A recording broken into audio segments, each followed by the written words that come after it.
Oh, look at the birds. Doves. Doves. Wow.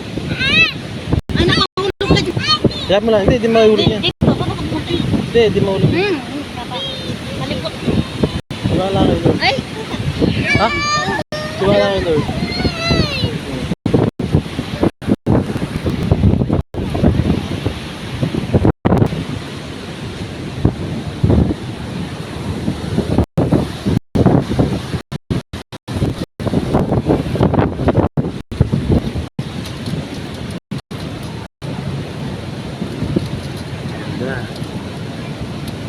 Saan uuwi niyan to, bro? Sa Ragosa. Ang layo, no? Pero mas malayo rin pa rin yan. Dahil makakarating ng San Ricardo Leyte. Leyte ito? Oo. Ang layo. Last stop namin San Ricardo Leyte. Sabi na vlog mo rin? Pero mga ano yan, yung mga saklab yan. Ganda. No, gusto ko ito dito.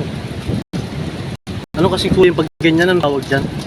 White top, splash. Ito diesel. Drizzle.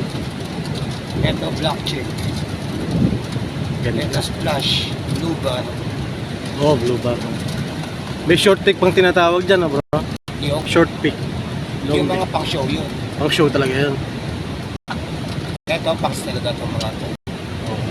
Nakalipad na to ng Tanawan, Quezon.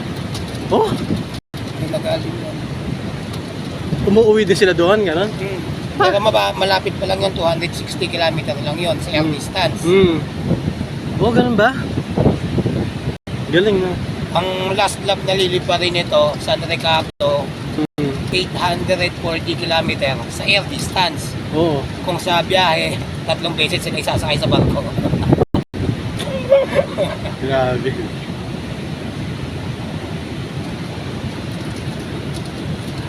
Ganda ng view, oh.